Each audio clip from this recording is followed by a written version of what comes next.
Here are some facts about me. I lost my hearing at the age of 20. My brother tried to commit suicide because of me. None of the women I loved reciprocated. I was very famous but extremely poor. All facts are truth. I am Ludwig van Beethoven, a German composer and pianist whose work bridged the classical and romantic eras in music. Despite losing my hearing, I composed some of the most profound and influential symphonies, sonatas, and quartets, leaving a lasting legacy in the world of classical music. I am ashamed of some things, and some things almost destroyed me. However, it is an integral part of my life. It proves that famous people have the same problems and life challenges as everyone else. Now all about it in more detail. Section 1. I lost my hearing at the age of 20. Ah, how cruelly fate has woven its threads through my life. A man who once lived to hear the voice of the universe, whose soul danced with every note and every melody, now condemned to silence. Yes, silence. When I was young, music was not just something I made, it was the very air I breathed. The world itself seemed like a great symphony, each rustle of leaves, each creak of the floorboards, a note in the grand composition of life. I could hear everything, each chord, each scale, each harmony. And I, a young man in his prime, had the power to shape that music, to give it form, and to make it live. My music was my world. But what happens when that world begins to crumble? When the very foundation on which your soul is built betrays you? That, my friends, is the story I now find myself living. It did not come upon me all at once. Oh no. The onset of my deafness was subtle at first. I remember it clearly. It began with a faint buzzing in my ears, a slight ringing that I brushed off, assuming it was the effect of some fleeting illness or fatigue. It was nothing more than a small inconvenience, until it wasn't. As the days passed, the buzzing grew louder, more persistent.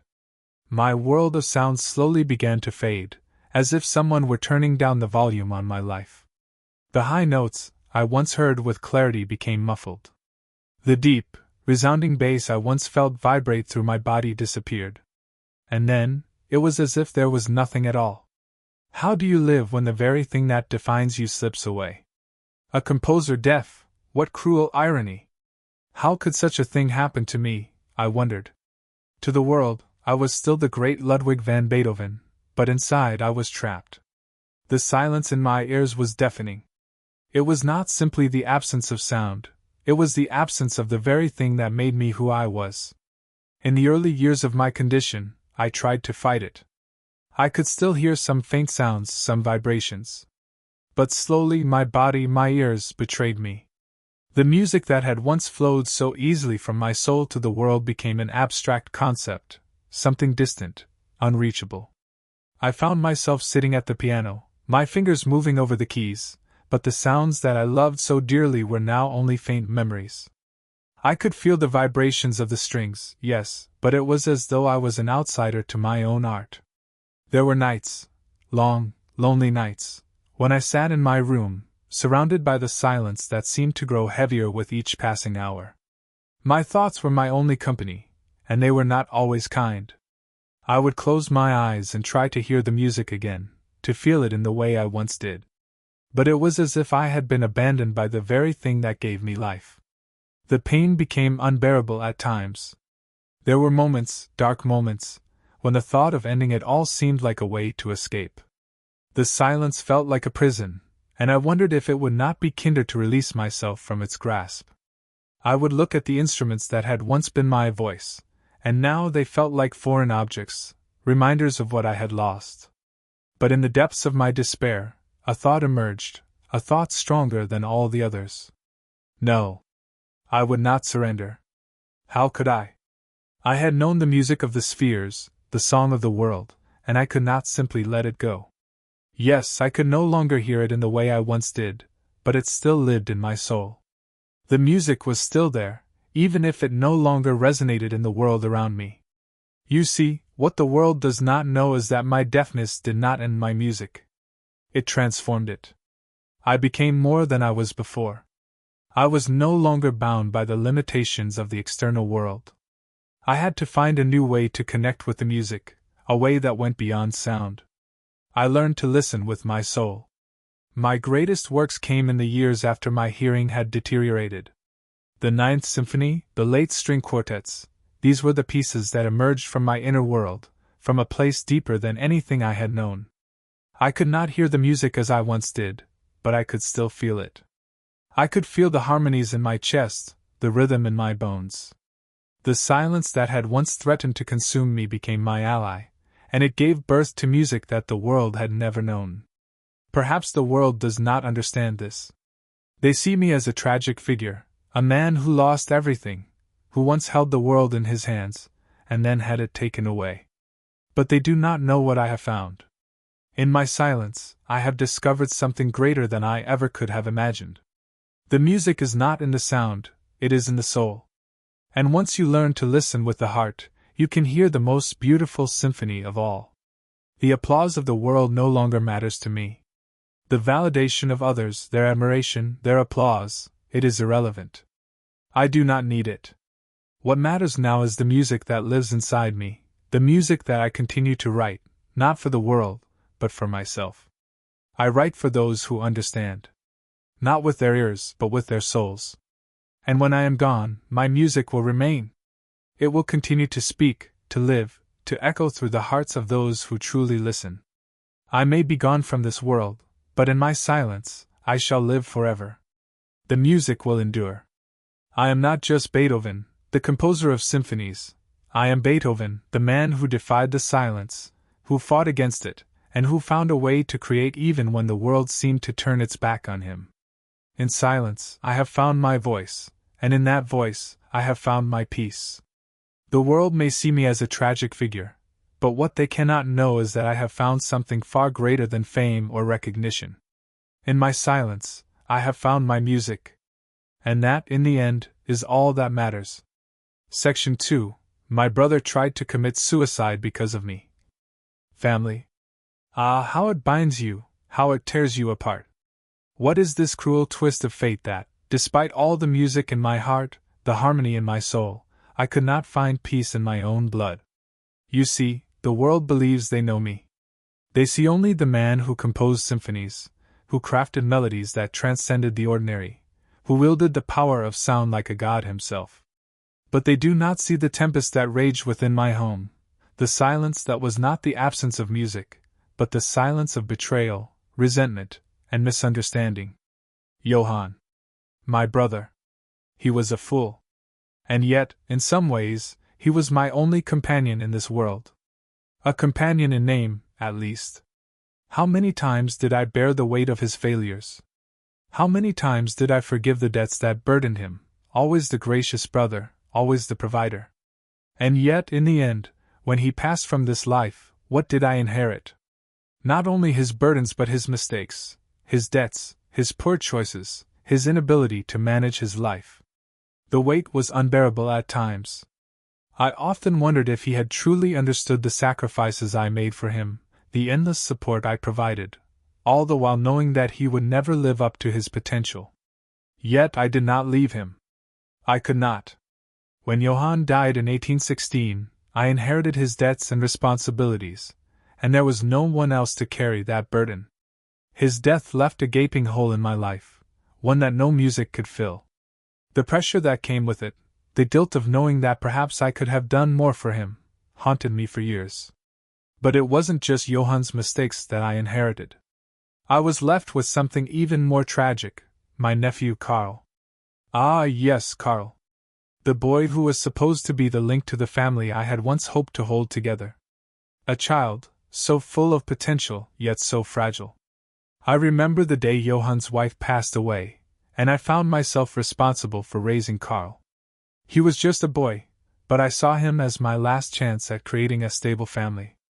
I took him into my home, intending to be both father and protector to him. But in the end, I smothered him. I controlled him, tried to mold him into something he was not. I thought my love for him could be shown in responsibility, in discipline, in structure. But that was not the way to help him. Karl did not possess his father's weaknesses, but he did not possess my strength, either. His mind and soul were more fragile than I ever realized, and I burdened him with expectations that no child should have to bear. I believed, in my arrogance, that my way was the only way. I pushed him to succeed, to be more than what he thought he could be. But I did not understand him, not as a child, not as a person. I saw him as a reflection of my own desires, my own frustrations. I wanted him to be a companion in my loneliness, but I made him a prisoner of my ambition. There were times when I grew frustrated with him, when his failings seemed to echo the failures of my own family, of my own life. And in my frustration, I became harsh, demanding, unforgiving. I never realized the toll this took on him until it was too late. The turning point came one day, when Karl, in his despair, tried to take his own life. My own flesh and blood, my last connection to family, sought to end his suffering. And why? Because of me. Because I was too demanding, too overbearing. Because my love for him, though deep, was clouded by my need for control. I could not see that the pressure I placed on him, the responsibility I put on his shoulders, was more than he could bear. My good intentions had become a prison for him. Do you know how it feels, to witness a loved one in such agony? To realize that your own actions have driven them to such a dark place? How could I not have seen it? How could I have been so blind to the fact that my love was not the way he needed it to be? I thought I was doing what was best for him, but I failed him. And in that failure, I lost him. There is a certain point where music, even the greatest symphonies, fades into the background. It becomes nothing more than a discordant hum, a reminder of all that you have failed to achieve in your personal life.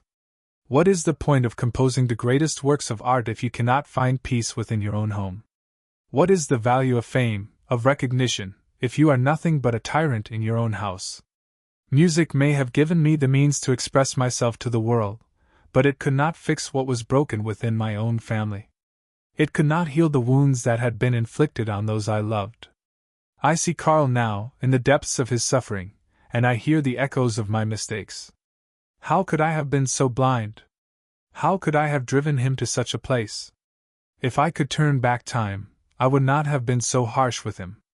I would have let him breathe, let him be his own person, not a reflection of my will. But there is no turning back. There is no redemption for the past. The pain, the guilt, it follows me, just as the music follows me. Each note, each melody, is a reminder of all that I have lost. I am a genius, yes, a composer of the Ninth Symphony, the creator of harmony. But I have not created harmony in my own life. No, I have only created chaos, a discord that will never be resolved.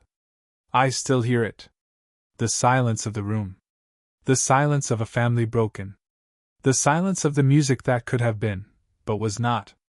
It is louder than any orchestra, louder than any symphony. And it haunts me. It haunts me every day of my life. Oh, Karl! If only you could have known how much I loved you. If only I had known how to show it. But I was Beethoven, and all I knew was how to command, how to conquer. And in the end, I have lost everything that truly mattered. It is not the music that has saved me, but the bitter silence of regret. The silence of knowing that I have failed. I may have composed symphonies that will live on for generations, but I have no harmony in my own heart. No resolution. The music I create now is merely a reminder of what could have been. The room grows darker now. The weight of the years presses on me. I see the chair empty. The relationships I have shattered, the family I have torn apart. And all I have left is my music, a music that has never healed the wounds within.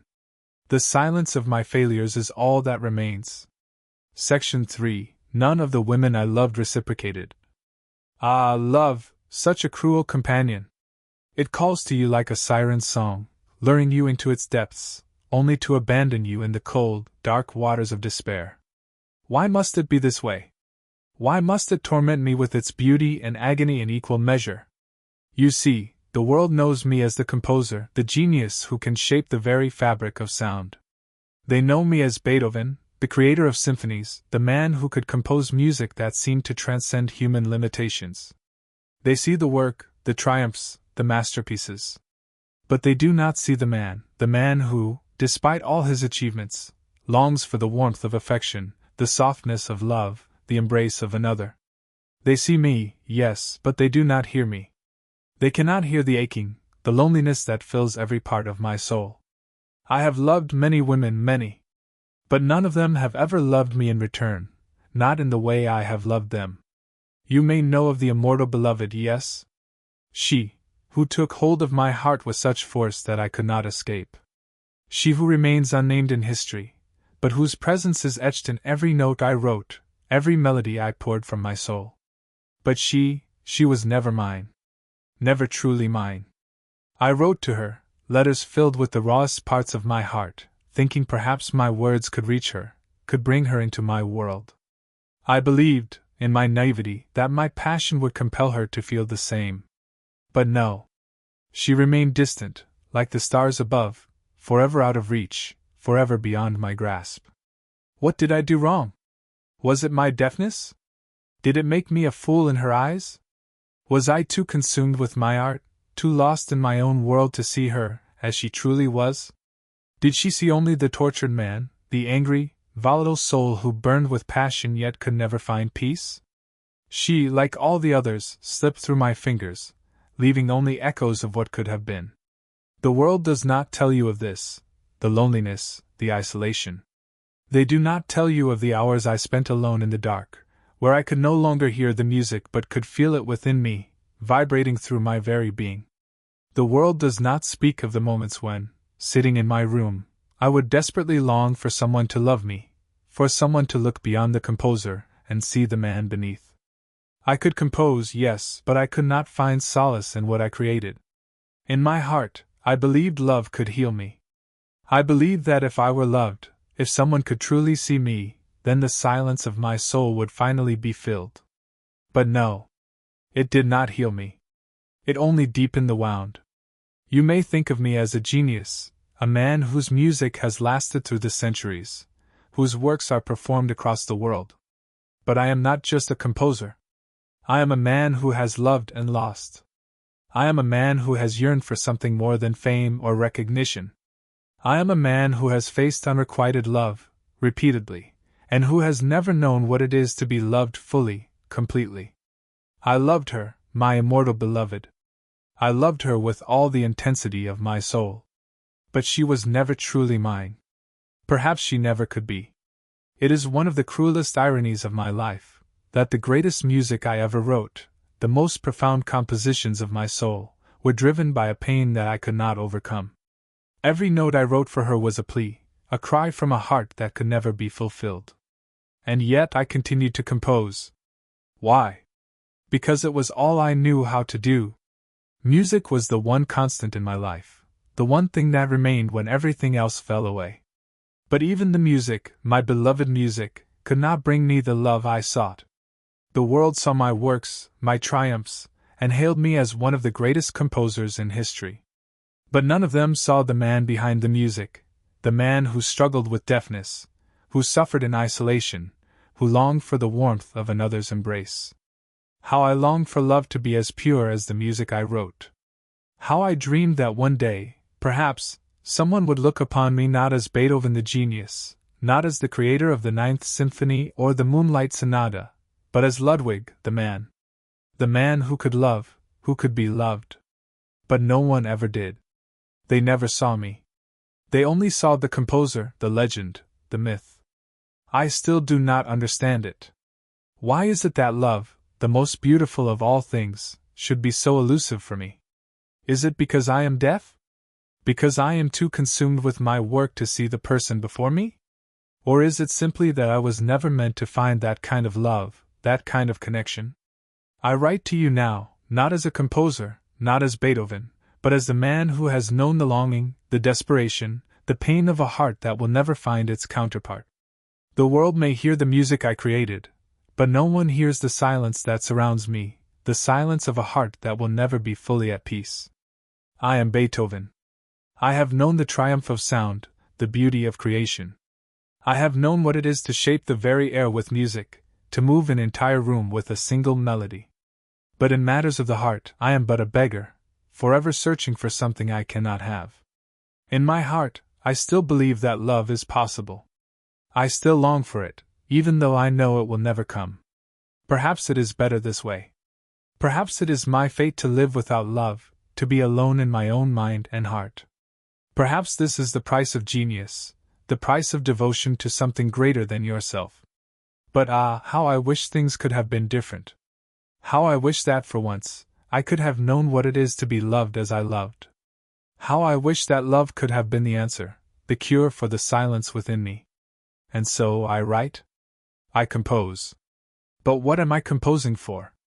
Is it for the world, which will never understand the depths of my pain? Is it for the women who will never truly love me?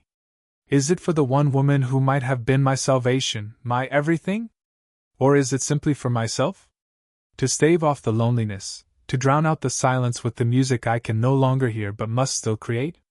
In the end, I believe it is for myself. For the music is all I have.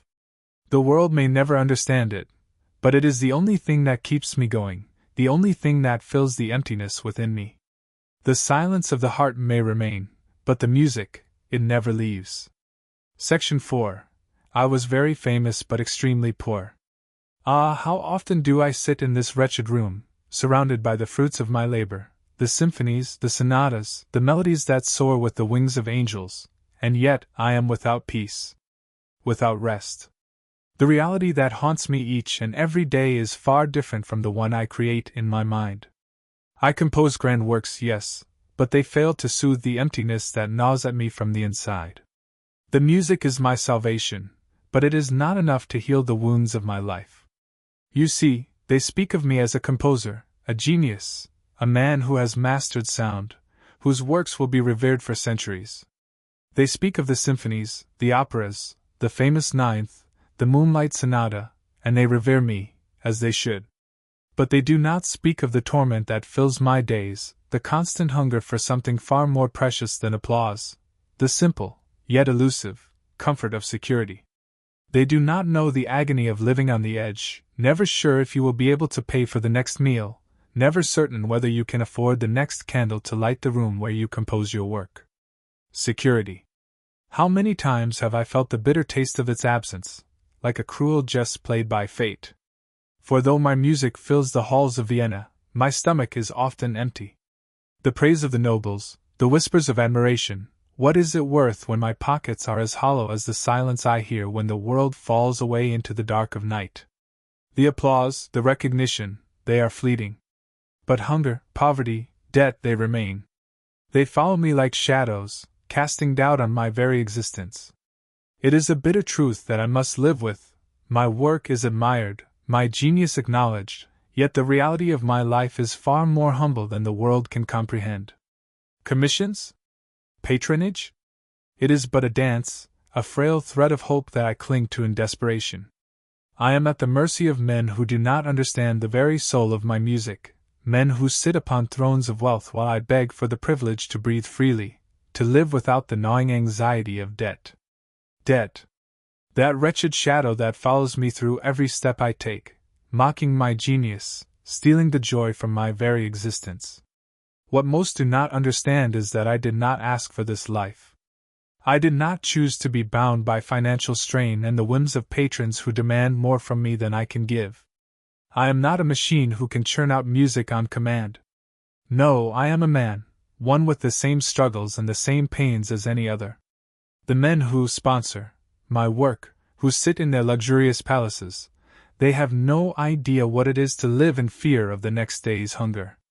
And I, in turn, have no choice but to endure their demands, to beg for their support in exchange for a fraction of my dignity. How I long for the day when I shall be free, free of this torment. But no. It is not to be. My noble patrons, they offer their support, but only with strings attached. They dictate, they command, they control. Do they understand the fire that burns within me? The pain of creation? The blood, the sweat, the heartache I pour into each and every note? No. They do not. They see only the end product, the grandeur of the symphony, the triumph of the concerto. They do not see the sleepless nights, the empty stomachs, the cold, the isolation, the bitterness of a man who is forced to barter his soul for a meal. It is strange, is it not? The very thing that the world sees as my greatest triumph, the music, is the same thing that keeps me in chains. The very thing that gives me a name, a reputation, also binds me to a life of uncertainty. The nobility may commission my works, may provide me with enough to survive for a time, but they will always demand more. And in return, they offer only the empty comfort of security, knowing that my music will continue to fill their salons, their courts. It is not love for the art itself that they offer, but love for the recognition it brings them. They do not know the soul of my work, they do not see what lies beneath the notes, the rhythms, the harmonies. They see only what benefits them, and so I am left to continue in a cycle of dependence and frustration. Do they know? Do they know what it is like to live in poverty, true poverty, not the poverty of the body, but of the spirit, the poverty of hope? Do they know what it is to walk into a room full of riches, and yet leave feeling more destitute than a beggar on the street? They do not know the loneliness, the isolation that comes from a life spent in the pursuit of something greater than oneself. They do not see how the wealth that eludes me only makes the hunger for it more unbearable. Ah, but no matter the wealth that eludes me, my music will remain. I shall compose for the future, for the eternity that they tell me awaits. But in this moment, in this life, I am caught in a bitter struggle, a fight for survival. I do not write simply for the world, nor for the acclaim that will one day come. I write because it is all I know how to do. I write because, even in the face of these endless struggles, I cannot stop. The need to create is part of me. It is my curse and my blessing. It is not just the wealth I seek, no. I seek dignity. I seek the recognition of my worth, not in gold, but in the freedom to create without fear. I seek the peace that comes with knowing that my work is not a transaction, a bargain struck to buy food or a roof over my head. It is a gift that the world should receive in its own time, without the chains of financial restraint. But alas, this is my fate. I shall continue to fight, to write, to compose. Though my hands tremble with the weight of my burdens, I shall write for the soul, my soul, their soul, the soul of the world. Let them talk of wealth and grandeur. Let them speak of the Ninth Symphony, the Moonlight Sonata, the pathos and triumphs of my music. I shall leave behind my music, my voice, the echo of my heart that shall sing even when the world has forgotten my name. When I am gone, my music will remain, and that is my only solace. He stands, a bitter smile playing on his lips as he gazes down at the pages of music in front of him. The weight of his words lingers in the air, and the silence of the room is deafening. And yet, despite it all, I will not stop. No, I shall not. I shall compose until my last breath. For this, at least, is mine. My music is the only thing that I have ever truly owned. Even as the world forgets me, even as the darkness threatens to consume me, my music will continue to speak for me. And that is enough.